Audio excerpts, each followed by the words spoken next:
Урматтуу мусулман бир тууганым, бүгүн дагы бизди жакшылыкка чакыруучунун 7-бөлүмүндө. Эрте менен күн сайын асмандан 2 периште түшүп, пенделерди садака кылууга чакырат. Жана садака кылган пенделерге дуа кылып кетет. Эгерде биз периштелердин кылган дуасына эргешүүнү каалай турган болсок, анда периштелер көргөзгөн амалды аткарышыбыз керек. Албетте бул периштелердин жасаган дуалары тосмосуз кабыл болот. Биз кайсыл периштелер, кайсыл амалдар бизди периштелердин дуаларына жеткирет? Кайсыл амалдар биздин пайгамбарыбыздын дуасына жеткирет? Пайгамбарыбыз кайсыл амалдарга дуа кылган? Мына ошолорго дагы маани берип аткара турган болсок, пайгамбарыбыздын жана периштелердин дуасын эргешебиз. Бул жердеги хадисте периштелердин дуасы келет. Жана периштелердин адамдарга болгон төмөндөгү кайрылуусу келет. Пайгамбарыбыз айтат: "Ма мин яумин юсбиху ибаду фихи." Кандай гана таң аттырбасын дейт пенделер. Илля малакани янзилани фаякул ахадухума. Эки периште асмандан түшүп, төмөндөгүчө дуа кылат бирөөсү дейт. Аллахумма аати мунфиқан халафан. ويقول الآخر اللهم آتِ ممسكا تلفا. Биринчи периште: Аллахым, сенин жолуңа садака берген, кайрымдуулук кылган адамдын мал мүлкүнө береке бергин, аны көбөйткүн, өстүргүн деп кетет. Экинчиси: Аллахым, сенин жолуңа кайрымдуулук кылбаган, малын сараңдык кылган адамдын малын жок кылгын, анын берекесин үзгүн, аны куруткун деп экинчи периште дуа кылат дейт. Демек, урматтуу мусулман бир тууганым, биз мал дүйнөбүздө береке болууну каалай турган болсок, анда эрте менен аз болсо дагы садака берип коюшубуз керек экен. Мына ошондо периштелердин дуасын эргешет экенбиз. Экинчиден, периштелер бизди садака кылууга чакырып атат. Бизге кайрылуу жасап атат, садака кылгыла деп атат. Анткени бул садакалардын сообу өтө көп. Аллах Таала өзүнүн фазилети менен садака берүүчүлөрдүн сообун бул дүйнөдө дагы берет, жана акыретте дагы берет. Садаканы кедейле пайдаланбастан, балким садака берген адам садакасынын пайдасынан көбүрөөк пайда алат. Бул кедейге караганда садака берүүчү адам анын сообуна, анын жакшылыгына, пайдасына көбүрөөк муктажыраак. Мына ошол садака бергендин пайдаларынан дүйнөлүк жана акыреттик кээ биркелерине токтолуп кете турган болсок, биринчи дүйнөлүк пайдаларынан 6 пайдасы бар. Биз азыр эскере турган пайдаларынан мындан сырткарда пайдалары көп. Ушудан 6 пайдасын айта турган болсок, биринчиси: садака бергенде малды өстүрөт, аны көбөйтөт. Пайгамбар саллаллаху алейхи ва саллям хадисинде айтат: "Саласату уқсиму алейхинна ва хадисукум хадиса фахфазуху." 3 нерсеге мен касам ичип айтамын дейт. Жана ошол нерсени силерге айтып берем, аны жаттап калла дейт. Ошонун бирөөсү: "Мана каса малу абидин мин садакатин." Пенденин мал дүйнөсү садака берүү менен азайбайт дейт. Аллах Таала Кур'ан-ы Каримде өзү убада берет. Ким Аллах жолуна кайрымдуулук кыла турган болсо, анын малын кайра көбөйтүп берүүгө, малына береке берүүгө, малын ордуна дагы эселетип берүүнү Аллах Таала убада кылат. Аллах Таала айтат өз сөзүндө: "Ва анфактум мин шайин фахва юхлифуху."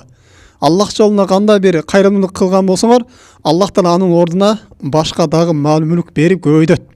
Ва хуа хайрур разикин. Аллах Таала эң жакшы ырыскы берүүчү дейт. Экинчи пайдасы: садака бул баледен коргойт, жамандыктарды кайтарат, кырсыктарды азайтат, кыйроолорду жок кылат. Пайгамбарыбыз айтат: "Санаил маруф танқис масари су вал афат вал халакат." Жакшылык кылыштык, кайрымдуулук кылыштык бул жамандыкты кетирет, коргойт, жана баледен сактайт, жана кыйроолордон, жок болуулардан коргойт деп айтат. Үчүнчү пайдасы: садака бул ооруларды дарылоо жолу. Пайгамбар салам айтат: "Дау мардакум би садака." Оорулуу адамыңарды садака берүү менен дарылагыла дейт. Демек, урматтуу мусулман бир тууганым, биз ооруп кала турган болсок, ошол дүйнөлүк жагына дагы маани беребиз. жана ошонун биргеликте дагы руханий жагына дагы маани берип садака бере турган болсок, Аллах Таала биздин ооруларыбызга шифа берет экен. Төртүнчү пайдасы, садака жамгырдын мөл болушуна алып келет. Жамгырдын жаабай калышы, куруктук болуштук, мунун баары пенделер кайрымдуулук кылбай калгандан, пенделерден жакшылык кеткендиктин аламат белгиси. Пайгамбарыбыз айтат: "Валам ямнау заката амваликум илля муниу ал-катару минас-сама, валаулал бахайму лам юмтару" дейт. Эгерде силер мал дүнүгө зекетин бербей кала турган болсоңор, мал дүнүгө зекетиңерден берүүдөн тыйыла турган болсоңор, анда асмандан дагы жамгыр мына ошондой тыйылат дейт. Бир гана жан жаныбарлар, айбанаттар болбогондо эле Аллах Таала асмандан жамгыр жадырмай койбок дейт. Демек, садака бербей калыштык, мал дүнүгөнүн зекетин бербештик, бул кургакчылыкка алып келет экен. Андан кийин бешинчи пайдасы, бул жүрөк ооруларды дарылайт.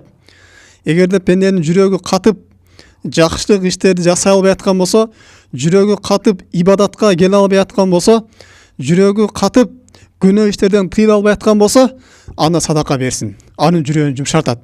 Пайгамбар саллаллаху алейхи бир адам өзүнүн жүрөгүнүн каттуулугу боюнча арызданып келет. Ошондо Пайгамбар саллаллаху алейхи эгерде сен жүрөгүң жумшаруусун каалай турган болсоң, сен сураган муктаждыгың болуусун каалай турган болсоң дейт, анда жетимдин башын сыла дейт. Жетимге ырайымдуулук кылгын дейт. Ага тамак бергениң сенин жүрөгүң жумшарат дейт. Сен өзүң издеген муктаждыкты табасың дейт. Демек, урматтуу мусулман бир тууганым, катыган жүрөктөрдүн жумшаштыгы, жакшылыктарды дагы көп-көп кылууга жол ачуучу, ибадатка да көбүрөөк байланышчу нерсе бул садака экен. Анткени садака күнөөлөрдү төгөт, жүрөктү жумшартат. Бул бир эле адам затына эмес, жада калса айбанаттарга дагы, жан жаныбарларга дагы, кандай бир кыбыр эткен жаңдыкка сиз жакшылык кыла турган болсоңуз, инсандын жүрөгү ачылат. Ибадатка байланат, арам иштерди жек көрө баштайт. Андан кийинки 6-чы пайдасы, бул кедейлердин жамандыгынан сизди алыс кылат. Мейли ал кедейликтин урулугу болсун, же сизге кыла турган каргыш, тескери дуасы болсун, мына ошодон сактайт. Эгер кедейлердин акысын сиз берип тура турган болсо, садака берип, зекет берип тура турган болсоңуз, кедейлер урулуктан тыйылат. Сизге тескери дуа кылгандан тыйылат. Сизге көрө албастык кылгандан тыйылат. Сизге тескеринчеси жакшы дуа кылат. Сизге жакшы мамиле кылышат. Жада калса сизге колунан келсе жардамчы да болуп турушат. Эгер зекет берип, садака берип турган болсоңуз. Бул дүйнөлүк пайдалары болду. Эми акыреттик пайдаларына дагы кээ бирлерин токтолуп кете турган болсок, биринчи эле акыреттик пайдаларынан бул Аллах Тааланын каарын өчүрөт. Пайгамбарыбыз айтат: "Садакаты сир тутфил гадаб роб" дейт. Жашыруун садака бериштик Аллах Тааланын роптун каарын, азабын, ачуусун өчүрөт дейт. Жана ошондой эле экинчи пайдасы, кыямат күнүндө макшар майданында адамдар күн найза бойло алып келинип, баары терине чейин ар ким өзүнүн күнөөсүнө жараша тердеген терине батып турган кезде, адамдын кылган садакасы аны үчүн көлөкө болуп берет анын башына келип. Пайгамбарыбыз айтат: "Куллу мрин фи зилли садакатихи хатта юфсила байнан нас." Кыямат күнү макшар майданында ар бир адам өзүнүн берген садакасынын көлөкөсүндө болот. Аллах Таала качан эсеп кысап алганга чейин дейт. Демек, урматтуу мусулман бир тууганым, биз садака берүү менен эртең кыяматтын оор күнүндө өзүбүзгө ушундай бир салкындык тартуулайт экенбиз. Садакабыз бизге ушундай ага бир дене берилип, бизге көлөкө болуп келет экен. Ошондуктан биз садака берүүдөн аянбашыбыз керек. Акыретке берген нерсе бул сизге түбөлүтү болуп калат. Ал эми дүйнөдө иштеткен нерсеңиз ошо менен жок болуп кетет. Андан үчүнчү пайдасы, кыямат күнүндө эгерде пендени зекет берип, зекет өтпөй калган болсо, кошумча садакалары мына ошол зекеттин ордун басып кетет. Нафил ибадаттар бул парыздардын ордун толуктайт. Кайсы бир пенде мал дүйнөсүн зекет бербей калган болсо, же болбосо зекет бергенде туура эмес берип алган болсо, ошол өтпөй калган болсо, кыямат күнүндө дагы кошумча садакаларына каралат. Мына ошол садакалары анын ордун басып кетет. Дагы кыямат күнүндө бул садака дозок отунан коргойт.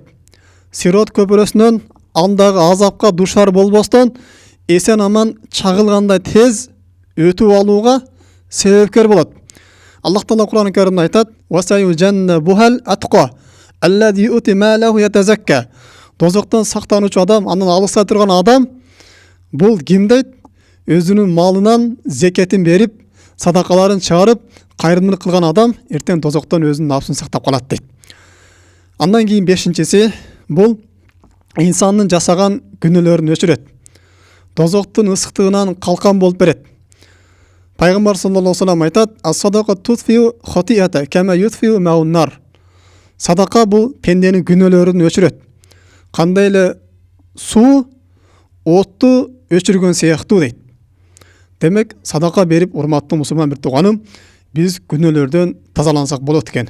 Күнөөлөрүбүздү кетирсек, жуусак болот экен. Садака бергенде эми ар ким өзүнүн колунан келишинче берген жакшы.